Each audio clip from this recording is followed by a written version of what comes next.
ನಮಸ್ಕಾರ ವಿದ್ಯಾರ್ಥಿಗಳೇ, KCET and NEET ಸ್ಟೂಡೆಂಟ್ಗೆ ಸ್ವಾಗತ. ಓಕೆ, ಈ ಒಂದು ವಿಡಿಯೋ ನೀವು ನಾಳೆ ಗೊತ್ತಾಗಿರ್ತದೆ, ತಮ್ಮನೇಲಿ ಹುಡ್ಕೊಂಡು ಬಂದಿರ್ತಾರೆ ಯಾವುದ್ರ ಬಗ್ಗೆ ಅಂತಂದರೆ ಡಾಕ್ಯುಮೆಂಟ್ಸ್ ರಿಕಾರ್ಡ್ ಫಾರ್ ಅಡ್ಮಿಷನ್ ಅಂತಂದು. ಓಕೆ, KCET ಆ್ಯಂಡ್ ನೀಟ್ ಸ್ಟೂಡೆಂಟ್ಗೆ ಆಲ್ಮೋಸ್ಟ್ ಇವೆಲ್ಲ ಕೂಡ ಡಾಕ್ಯುಮೆಂಟ್ಸ್ ನಿಮ್ಗೆ ಇರಬೇಕಾಗ್ತದೆ. ಯಾಕಂದರೆ ಅಡ್ಮಿಷನ್ ಟೈಮು ನಿಮಗೆ ಭಾಳ ಕೊಡಲ್ಲ. ಮೀನ್ಸ್ ಯಾರಿಗೆಲ್ಲ ಸೀಟ್ ಅಲಾಟ್ಮೆಂಟ್ ಆಗ್ತದೋ ಅದಾದ ತಕ್ಷಣ ನಿಮಗೆ ಅಡ್ಮಿಷನ್ ಟೈಮ್ ಅಂದರೆ ಚಾಯ್ಸ್ ಒನ್ ಕೊಟ್ಟವ್ರಿಗೆ ನಿಮ್ಗೆ ಏನೆಲ್ಲ ಮಾಡಬೇಕು, ನೆಕ್ಸ್ಟು ಅಡ್ಮಿಷನ್ ಯಾವ ಡೇಟ್ ಒಳಗಡೆ ಹೋಗ್ಬೇಕಂದ್ರೆ ಒಂದು 3-4 ದಿನ ಟೈಮ್ ಕೊಟ್ಟಿರ್ತಾರೆ. ಓಕೆ, ಹಬ್ಬ ಬಂದರೆ 4-5 ದಿನ ಮ್ಯಾಕ್ಸಿಮಮ್. ಆ ದಿನದ ಒಳಗಡೆ ಅಡ್ಮಿಷನ್ ಆಗಬೇಕು, ಇಲ್ಲಾಂತಂದ್ರೆ ಅಡ್ಮಿಷನ್ ಅದು ಕ್ಯಾನ್ಸಲ್ ಆದಂಗೆ ಅನ್ಕೊಬಿಡಿ, ಮತ್ತು ನೀವು ಪಾರ್ಟಿಸಿಪೇಟ್ ಮಾಡಲಿಕ್ಕೂ ಬರೋದಿಲ್ಲ. ಸರಿ, ಅದಕ್ಕೆ ಡಾಕ್ಯುಮೆಂಟ್ಸ್ ಬಗ್ಗೆ ನಿನ್ನೆ ಹೇಳಿದಾಗ ಭಾಳಷ್ಟು ಕಮೆಂಟ್ಸ್ಗಳು ಡಾಕ್ಯುಮೆಂಟ್ಸ್ ಬಗ್ಗೆ ನೋಡಿದೆ. ಸೊ ಹಂಗಾಗಿ ವಿಡಿಯೋ ಮಾಡ್ತಾಯಿದ್ವಿ. ಒಂದೇದು ಒಂದೊಂದು ನಿಮ್ಗೆ ಅರ್ಥ ಮಾಡಿಸ್ತಾ ಹೋಗ್ತೀನಿ, ಒಂದೊಂದು ನಿಮ್ಗೆ ಅರ್ಥ ಆಗಲಿಕ್ಕಂದ್ರೂ ಕೂಡ ನೋಡಿ.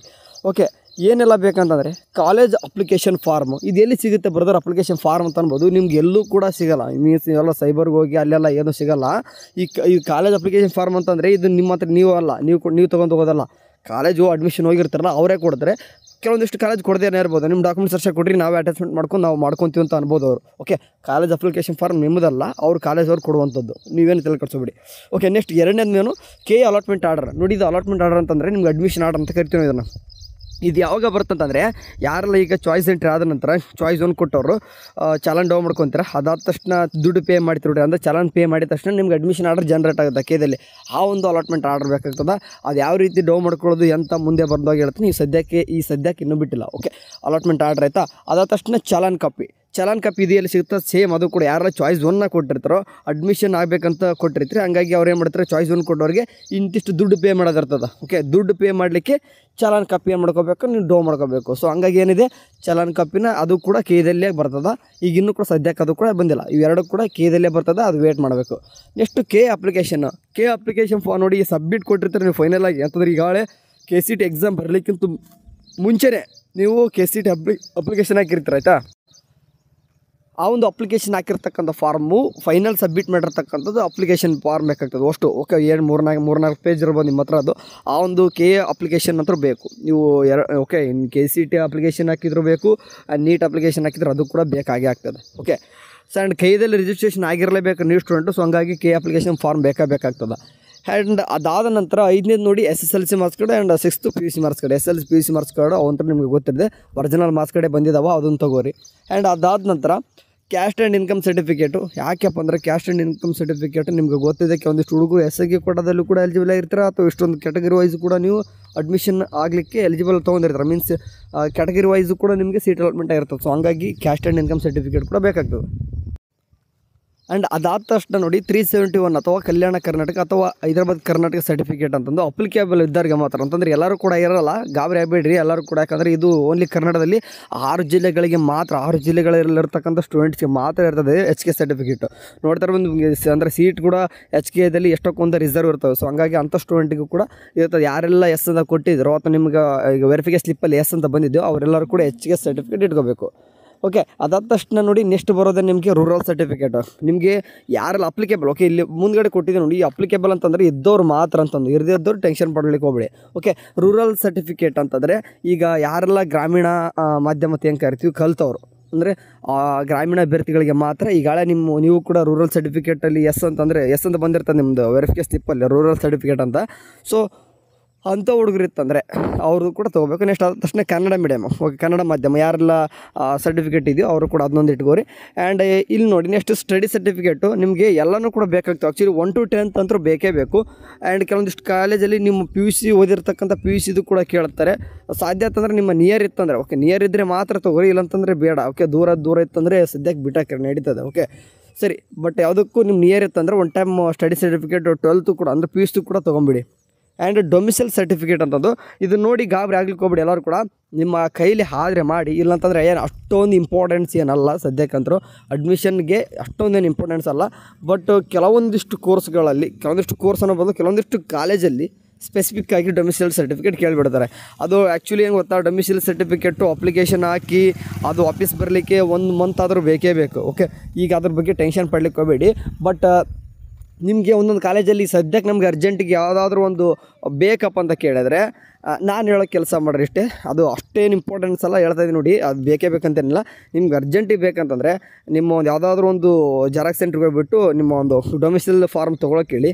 ಡೊಮಿಸಿಲ್ ಫಾರ್ಮ್ ಅಂತ ಸರ್ಟಿಫಿಕೇಟ್ ತೊಗೊಂಡು ನೀವೇ ಫಿಲಪ್ ಮಾಡ್ಕೊರಿ ಅದನ್ನು. ಓಕೆ, ನೀವೇ ಫಿಲಪ್ ಮಾಡ್ಕೊಂಡು ನಿಮ್ಮ ನಿಯರ್ ಯಾರಾದರೂ ಗ್ರಾಮ ಪಂಚಾಯತಿ ಯಾರೋ ಅಧ್ಯಕ್ಷರು ಅಥವಾ ಇರ್ತಾರೆ, ಓಕೆ, ಗ್ರಾಮ ಪಂಚಾಯತ್ ಅಧ್ಯಕ್ಷರು ಇದ್ದೇ ಇರ್ತಾರೆ, ಅವ್ರ ಹತ್ರ ಸೈನ್ ಮಾಡಿಸ್ಕೊರಿ ಆಗ್ತದೆ. ಕೆಲವೊಂದಿಷ್ಟು ಹುಡುಗರು ಬೆಂಗಳೂರಲ್ಲಿ ಇರುವಂಥ ಹುಡುಗರು ಕೇಳ್ತಾರೆ, ನಮ್ಗೆ ಮತ್ತು ಇಲ್ಲಿ ಯಾರೂ ಇಲ್ಲ ಆ ಥರ ಅಂತ ಕೇಳ್ಬೋದು. ನೀವು ಅದೆಲ್ಲ ಬೇಡ, ಬಿಟ್ಟಾಕ್ಬಿಡಿ. ಓಕೆ, ಅಷ್ಟೇನು ಇಂಪಾರ್ಟೆನ್ಸ್ ಎಲ್ಲ ಹೇಳ್ತಾ ಇದ್ದೀನಿ, ಅದನ್ನ ನಡೀತದೆ ಇರ್ಲಿಕ್ಕಂದ್ರು. ಓಕೆ, ಆಮೇಲೆ ನೀವು ಅಡ್ಮಿಷನ್ ಆದಮೇಲೂ ಕೂಡ ಕೊಟ್ಟರೆ ನಡೀತದೆ ಅದನ್ನು. ಸರಿ, ಕೇಳಿದರೆ ಮಾತ್ರ. ನೆಕ್ಸ್ಟು ನಿಮ್ದು ಯಾವುದಾದ್ರೂ ಒಂದು ಐಡೆಂಟಿಟಿ ಪ್ರೂಫ್ಗೋಸ್ಕರ ಒಂದು ಆಧಾರ್ ಕಾರ್ಡ್ ಕೊಡಿರಿ. ನಿಮ್ದು ಯಾವುದಾದ್ರು ಒಟ್ಟು ಆಧಾರ್ ಕಾರ್ಡ್ ಅಂತ ಮೆನ್ಷನ್ ಮಾಡಿದ್ದೀವಿ, ಒಟ್ಟು ಆಧಾರ್ ಕಾರ್ಡ್ ಇಟ್ಕೊಂಡಿರಿ. ಆ್ಯಂಡ್ ಅದಾದ ತಕ್ಷಣ ಕೆಲವೊಂದಿಷ್ಟು ಸ್ಪೆಷಲ್ ಕ್ಯಾಟಗರಿ ಅಂತ ಬರ್ತವೆ. ಕೆಲವೊಂದು ಫಾರ್ ಎಕ್ಸಾಂಪಲ್ ನಿಮಗೆ ಸ್ಪೆಷಲ್ ಕ್ಯಾಟಗರಿ ಒಳಗೆ ಸೀಟ್ ಸಿಕ್ಕಿರ್ತದೆ, NCC, ಸ್ಪೋರ್ಟ್ಸು, ಮತ್ತು ಇನ್ನೂ ಬೇರೆ ಬೇರೆ ಭಾಳಷ್ಟು ಇದ್ರು ನೋಡಿ, ಎಕ್ಸಿಡಿಮೆನ್ಸ್ ಅವೆಲ್ಲ. ಆ ಥರದಲ್ಲಿ ಕೂಡ ಸೀಟ್ ಸಿಕ್ಕಿರ್ತವೆ ಹುಡುಗರು. ಅದನ್ನ ಯಾರೆಲ್ಲ ಎಲಿಜಿಬಲ್ ಮಾಡ್ಕೊಂಡಿರ್ತದೆ, ಫಿಸಿಕಲಿ ಹ್ಯಾಂಡಿಕ್ಯಾಪ್ಟನು ಈ ಥರದ್ದು ಯಾರೆಲ್ಲ ಇರ್ತಾರೋ ಸ್ಪೆಷಲ್ ಕ್ಯಾಟಗರಿ ಒಳಗೆ ಅವನು ಕೂಡ ನೀವು ಇಟ್ಕೋಬೇಕಾಗ್ತದೆ. ಆ್ಯಂಡ್ ಕೆಲವೊಂದಿಷ್ಟು ಬೇರೆ ಬೇರೆ ಅದರ್ ರಿಸರ್ವೇಷನ್ ಇರ್ತದೆ, ಲೈಕ್ ಮೈನಾರಿಟಿ ರಿಸರ್ವೇಷನ್ ಇದೆ ನಿಮಗೂ. ಆ್ಯಂಡ್ ಈಗ ಫಾರ್ ಎಕ್ಸಾಂಪಲ್ ಹೊರನಾಡು ಗಡಿನಾಡು ಇರ್ತೀರ. ಆ್ಯಂಡ್ ಅದೇ ರೀತಿಯಾಗಿ ಲಿಂಗ್ವಿಸ್ಟಿಕ್ಕು ಎಲ್ಲ ಬೇರೆ ಬೇರೆ ಬರ್ತಾವೆ ನೋಡಿ, ಎಲ್ಲನೂ ಕೊಡ್ರಿ. ಅಂಥವೆಲ್ಲನೂ ಕೂಡ ಇಟ್ಕೋಬೇಕು. ಅವೆಲ್ಲನೂ ಕೂಡ ಯಾರೆಲ್ಲ ಇದ್ದವ್ರು ಮಾತ್ರ, ಓಕೆ, ಇದ್ದವ್ರು ಮಾತ್ರ, ಇಲ್ದವ್ರು ಬೇಕಾಗಿಲ್ಲ. ಇವೆಲ್ಲ ಅಪ್ಲಿಕೇಬಲ್ ಆಯಿತಾ, ಇವೆಲ್ಲ ಅಪ್ಲಿಕೇಬಲ್. ಇವು ಇದ್ದವ್ರು ಮಾತ್ರ ಅಪ್ಲಿಕೇಬಲ್ ಅಂತಂದರೆ ಇದ್ದವ್ರು ಮಾತ್ರ. ಇವ್ನು ಬರ್ದಿಲ್ಲ ಅಷ್ಟೇ, ಇವು ಕೂಡ ಅಪ್ಲಿಕೇಬಲ್ ಅಷ್ಟೇ. ಓಕೆ, ಇವು ಕೂಡ ಬರೆದಿರ್ತಕ್ಕಂಥದ್ದು 3 ಅಪ್ಲಿಕೇಬಲ್, ಇದ್ದವ್ರು ಮಾತ್ರ. ಇದ್ರ ಬಗ್ಗೆ ಅಷ್ಟೊಂದು ಭಾಳ ತಲೆ ಕಟ್ಸೋಬಿಡ್ರಿ. ಡೊಮಿಸೈಲ್ ಸರ್ಟಿಫಿಕೇಟ್ ಇಲ್ಲದೆ ಇದ್ರೂ ಸದ್ಯಕ್ಕೆ ಅಡ್ಮಿಷನಿಗೆ ನಡೀತದ. ಬಟ್ ಭಾಳ ಒಂದು ಕಾಲೇಜ್ ಸ್ಟ್ರಿಕ್ಟಾಗಿ ಕೇಳಿದ್ರು ಕೂಡ ಅಡ್ಮಿಷನ್ ಆದಮೇಲೆ ಕೊಡ್ತೀನಿ ಅಂತ ಹೇಳಿ ಏನು ಮಾಡಲ್ಲ. ಓಕೆ, ಈ ಉಳಿದಿದ್ದು ರಿಮೈನಿಂಗ್ ಹತ್ರ ಇವಿರಲೇಬೇಕು.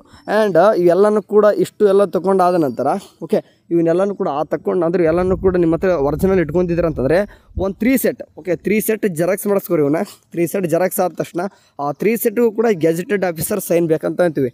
Who is the gazetted officer ಅಂತ ಕೇಳ್ಬೋದು ನೀವು. ಅಂದರೆ ಸರ್ಕಾರಿ ನೌಕರಿ ಮಾಡಿರ್ತಕ್ಕಂಥ ಯಾವುದೇ ಸ್ಟೂಡೆಂಟ್ ಯಾವುದೇ ವ್ಯಕ್ತಿ ಇರ್ಬೋದು, ಅವ್ರು ಏನಂತಂದರೆ ಗೆಜೆಟೆಡ್ ಆಫೀಸರ್ ಆಗ್ತಾರೆ. ಬಟ್ ಎಲ್ಲರೂ ಕೂಡ ಬರೋಲ್ಲ. ಎಕ್ಸಾಂಪಲ್ ಹೇಳ್ತೇನೆ ನಿಮಗೆ ಲೈಕ್ ಎಕ್ಸಾಂಪಲ್ ನಿಮ್ಮ ಹೈಸ್ಕೂಲ್ ಹೆಡ್ ಮಾಸ್ಟರ್ ಹತ್ರ ಹೋಗ್ಬೋದು ನೀವು, ಅಥವಾ ನಿಮ್ಮ ನಿಮ್ಮ ಪಿ ಯು ಸಿ ಪ್ರಿನ್ಸಿಪಲ್ ಹತ್ರ ಹೋಗ್ಬೋದು. ಅಥವಾ PUC ಏನೇ ಲೆಕ್ಚರರ್ ಆದರೂ ಕೂಡ ನಡೀತದ. ಡಿಗ್ರಿ ಏನೇ ಲೆಕ್ಚರರ್ ಅಲ್ಲೂ ಕೂಡ ಪ್ರಿನ್ಸಿಪಲ್ ಹತ್ರ ಹೋಗ್ಬೋದು. ಲೈಕ್ ನೀವು ಹಂಗೆಲ್ಲ ಹೋಗ್ಲಿಪ್ಪ, ನಿಮ್ಮ ಒಂದು ಯಾರಾದರೂ ಟ್ರಾಫಿಕ್ ಪೊಲೀಸ್ ಆಫೀಸರ್ ಇರ್ತಾರೋ ಅವ್ರ ಹತ್ರ ಹೋದ್ರೂ ಕೂಡ ನಡೀತದ. ಅಥವಾ ನಿಮ್ಗೆ ಏನಪ್ಪ ಈಸಿ ಸಿಗೋರು ಯಾರಂತಂದರೆ ಕಾಲೇಜ್ಗೆ ಹೋಯ್ತು ಅಂತಂದರೆ ಪ್ರಿನ್ಸಿಪಲ್ ಅಂದರೆ ಸಿಗ್ತಾರೆ. ಸೊ ಯಾವುದಾದ್ರೂ ಕಾಲೇಜ್ ಹೋಗ್ರಿ, ಕೇಳಿದ್ರೆ ನೋಡಿ, ಯಾವುದಾದ್ರೂ ಕಾಲೇಜ್ ಹೋಗ್ರಿ, ಅವರು ಗೆಜೆಟೆಡ್ ಆಫೀಸರ್ ಸೈನ್ ಅಂತ ಕರಿತೀವಿ, ಒಂದು ಅಟೆಸ್ಟೇಟ್ ಅಂತ ಕರಿತೀವಿ. ಇದಕ್ಕೆ ಅಟೆಸ್ಟೇಟ್ ಮಾಡಿಸ್ಲಿಕ್ಕೆ ಯಾರಾದರೂ ಏನಪ್ಪ ಸರ್ ಇರಲೇಬೇಕು. ಹಂಗಾಗಿ ಇವನ್ನೆಲ್ಲನೂ ಕೂಡ ಒರಿಜಿನಲ್ ತೋರಿಸ್ತೀನಿ ಅಂತಂದರೆ ಅವರು ಜೆರಾಕ್ಸ್ಗೆ ಸೈನ್ ಮಾಡಿಸ್ತಾರೆ. ಅವು ಜೆರಾಕ್ಸ್ ಕೂಡ ಒರಿಜಿನಲ್ ಆಗಿ ಹಾಕ್ತಾವಂತ ಅರ್ಥ, ಅಷ್ಟೇನಿಲ್ಲ. ಸೊ ನಿಮ್ಮ ಕಾಲೇಜಲ್ಲಿ ಮೇ ಬಿ ಕೆಲವೊಂದು ಕಾಲೇಜಲ್ಲಿ 2 ಸೆಟ್ ಕೇಳ್ಬೋದು, ಮೇ ಬಿ 2 ಸೆಟ್ ಕೇಳ್ತಾರೆ ಆಲ್ಮೋಸ್ಟು. ಬಟ್ ಯಾವುದಕ್ಕೆ ಇರಲಿ ಅಂತ ನಿಮಗೆ ಒಂದು ಸೇಫ್ಟಿಗೋಸ್ಕರ 3 ಸೆಟ್ ಅಂತ ಹೇಳಿದೆ. ಮಾಡ್ತಾ ಇರ್ತಾರೆ, ಇನ್ನೊಂದು ಸೆಟ್ ಇಟ್ಕೊಂಬರಿ. ಆ್ಯಂಡ್ ಯಾವುದಕ್ಕೂ ನಾನು ನಿಮ್ಗೆ ಹೇಳೋದಿಷ್ಟೇ, ಇವೆಲ್ಲನೂ ಕೂಡ ಡಾಕ್ಯುಮೆಂಟ್ಸ್ ಒರಿಜಿನಲ್ಲು ಒಂದೊಂದು ಫೋಟೋ ತೆಗೆದು ನಿಮ್ಮ ಹತ್ರ ಇಟ್ಕೊಂಬಿಡಿ. ಯಾಕಂತಂದರೆ ಕಾಲೇಜ್ಗೆ ಕೊಟ್ಟಾಗ ಅವ್ನು 4 ವರ್ಷನೂ ಕೂಡ ನಿಮಗೆ ಮುಗಿಯೋವರೆಗೂ ಕೂಡ ಕಾಲೇಜಲ್ಲೇ ಇಟ್ಕೊಂಡ್ಬಿಡ್ತಾರೆ ಅವನ್ನೆಲ್ಲನೂ ಕೂಡ ಡಾಕ್ಯುಮೆಂಟ್ಸ್, ಆಯಿತಾ. ನಿಮಗೆ ಬೇಕಾದಾಗ ಕೇಳಿದ್ರೆ ಕೊಡ್ತಾರೆ, ಹಾಗಂತಲ್ಲ. ಬಟ್ ಪದೇ ಅದಕ್ಕೊಂದು ಲೆಟ್ರ್ ಬರೀಬೇಕು, ಇಸ್ಕೋಬೇಕು, ಮತ್ತೆ ವಾಪಸ್ ಕೊಟ್ಟ ಮ್ಯಾಗ ಅದಕ್ಕೊಂದು ಸಿಗ್ನೇಚರ್ ಎಲ್ಲ ಕತೆ ಇರ್ತದೆ. ಒಂದು ಫೋಟೋ ಹೊಡೆದು ಇಟ್ಕೊಂಡ್ಬಿಟ್ರೆ ಅಂದ್ರೆ ನೀಟಾಗಿ ನಿಮ್ಮ ಕಡೆ ಒಂದು ಎಲ್ಲಾದರೂ ಕೂಡ ಅಂದರೆ ಶೇರ್ ಮಾಡಿ, ನಿಮ್ಮ ಕಡೆ ಪೇರೆಂಟ್ಸ್ ಕಡೆನೂ ಎಲ್ಲರೂ ಒಂದು ಕಡೆ ಎಲ್ಲ ಕೂಡ ಗ್ಯಾಲರಿಲಿ ಇಟ್ಕೊಂಡ್ಬಿಟ್ರೆ ನಿಮ್ಗೆ ಎನಿ ಟೈಮ್, ಫಾರ್ ಎಕ್ಸಾಂಪಲ್ ನಿಮ್ಮ ಮುಂದೆ ಸ್ಕಾಲರ್ಶಿಪ್ದಾಯಿತು, ಹಾಸ್ಟೆಲ್ದಾಯಿತು, ಬೇರೆ ಬೇರೆ ಯಾವುದಾದ್ರೂ ಸ್ಕೀಮ್ಸ್ಗಳು, ಗೌರ್ಮೆಂಟ್ ಜಾಬ್ ಅಪ್ಲಿಕೇಶನ್ ಆಗ್ತಾ ಇರ್ತಾರೆ, ಅವಕ್ಕೆಲ್ಲನೂ ಕೂಡ ನಿಮಗೆ ಡಾಕ್ಯುಮೆಂಟ್ಸ್ ತೊಂದರೆ ಬರೋಲ್ಲ. ಪದೇ ಲೆಕ್ಚರನ್ನು ಕೇಳೋದಾಯಿತು, ಏನೂ ಸಮಸ್ಯೆ ಬರೋಲ್ಲ. ಓಕೆ, ಸೊ ಹಂಗಾಗಿ ಇಷ್ಟು ಡಾಕ್ಯುಮೆಂಟ್ಸ್ಗಳನ್ನು ಕೊಡೋ ಜೊತೆಗೆ ಒಂದು ಜೆರಾಕ್ಸ್ ಕೂಡ ಇರ್ತದೆ ನಿಮ್ಮ ಹತ್ರ. ಅದ್ರ ಜೊತೆ ಫೋಟೋನು ಕೂಡ ಒರಿಜಿನಲ್ ಫೋಟೋ ಹೊಡೆದಿಟ್ಕೊಂಡಿರಿ ಅಷ್ಟೇ, ಮತ್ತೇನಿಲ್ಲ. ಓಕೆ, ಇದಿಷ್ಟು ಸ್ವಲ್ಪ ಕ್ಲಾರಿಫಿಕೇಷನ್ ಆಯಿತು ಅಂತ ಅಂತೀನಿ. ಇನ್ನೂ ಕೂಡ ಡೌಟ್ಸ್ ಇತ್ತಪ್ಪ ಅಂತಂದರೆ ಡಾಕ್ಯುಮೆಂಟ್ಸ್ ಬಗ್ಗೆ ಕಮೆಂಟಲ್ಲಿ ತಿಳಿಸಿ ಅದಕ್ಕೆ ಆನ್ಸರ್ ಮಾಡೋಂಥ ಪ್ರಯತ್ನ ಮಾಡ್ತೀನಿ. ಓಕೆ, ಸರಿ, ಥ್ಯಾಂಕ್ ಯು, ಬಾಯ್.